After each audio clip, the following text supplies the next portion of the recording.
سلام بچه‌ها، حالتون چطوره؟ امیدوارم که عالی باشید. قراری که داخل این ویدیو بهتون یه استراتژی خفن بگم که برید حتما اجرایی بکنید و باهاش سودای برگریزونی بگیرید. خب بریم که شروع بکنیم. اولین کاری که میکنید چیه؟ اولین کار وارد منوی اندیکاتورها میشید. اینجا ایچیموکو رو میارید دیگه. ایچیموکو رو همتون میدونید. چه اندیکاتور میزنید آقا. اینجا که باز شد برید توی تنظیمات ایچیموکو.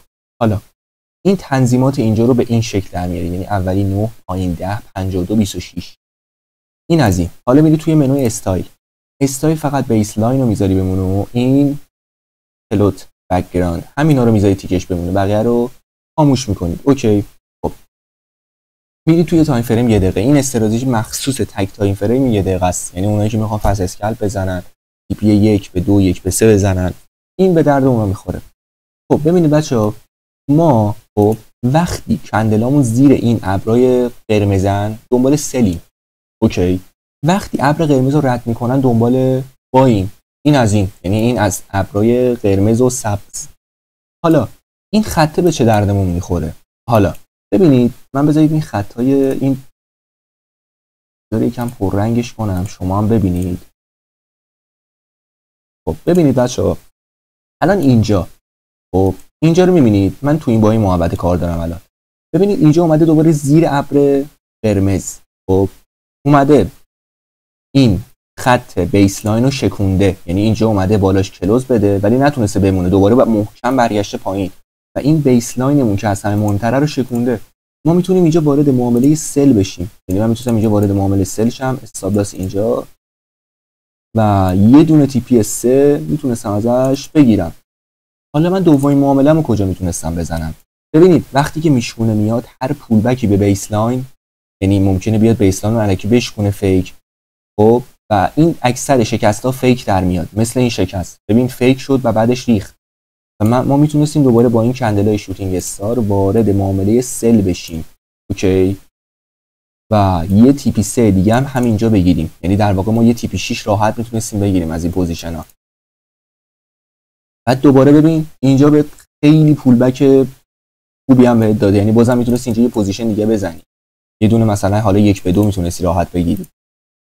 و اینجا رو شما نگاه کن، ببینید شما با این شکسته دوباره نباید کاری بکنید. شما مثلا آقا 2 تا پوزیشن زدی، تیپی 3 تیپی 4 تو زده، در مجموع تیپی 6 7 تو سودی دیگه. ترید نکن روز، نیاز نیست بشینی پشت چارت بگی من کل موقعیت ها رو میخوام بگیرم. نه، یه موقع مارکت اصلا میره توی فاز رنج، کل سودی که گردی ازت میگیره. پس به این دقت بکن. ببین الان اومد اینجا از ابر قرمز رد شد، یعنی اینجا شکون و رفت بالا. حالا ما باید اینجا صبر کنیم که آقا یا دوباره پایین، دوباره بره بیسلاین رو بشکونه به سمت بالا که من بای بزنم، یا نه یا دوباره اینو بشکونه ابر نمیدونم سبزو که بیاد زیرش، من دنبال سل باشم. حالا ما میبینیم اینجا اومده ابر سبز و شکونده اومده زیرش، پس من اینجا دنبال سلم. و از یه طرف میبینم بیسلاینم هم شکونده و این پول بکش بوده. این کندل قدرتیه رو میبینی، اینو میگم ایناش، این کندل قدرتیه رو میبینی زده به سمت پایین. این آقا نشونه پول بک بوده، پول بک زده به ابر کومو، به این میگه ابر کومو، به این ابر کومو پول بک زده و ریخته. حالا من نمیتونستم با این کندل ورود کنم چون ریس پریواردم خراب میشد. صبر میکنم یه اصلاح دیگه بده تا نصفش یا کلش رو بیاد بالا. کلش رو میبینیم اومده بالا و یه کندل خیلی خوب زده، یعنی ما میتونستیم حتی اینجاها ورود بزنیم، یا نه میتونستیم با این کندل نزولی وارد بشیم و یه دونه تیپی 3 دیگه همینجا بگیریم.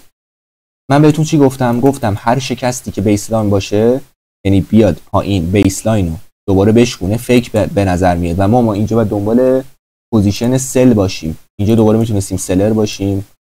استاپ لاس رو سعی کنید پشت ابر کومو بذارید. ببینید یه دونه تیپی 3 دیگه هم اینجا بهتون میداده خیلی راحت.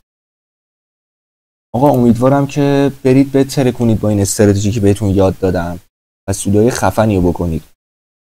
خلاصه که حمایت، سابسکرایب، نظراتتون حتما بگید. اگه جای گیر موندید نتونستید انجام بدید بگید که راهنماییتون بکنم. و اینکه حتما بچه‌ها حمایت یادتون نره، چون میدونم هرچی حمایت‌ها بیشتر باشه، سابسکرایب‌ها بیشتر باشه، قطعاً ویدیوهای خیلی خفن‌تری رو در اختیارتون میذارم. خلاصه که چاکرم.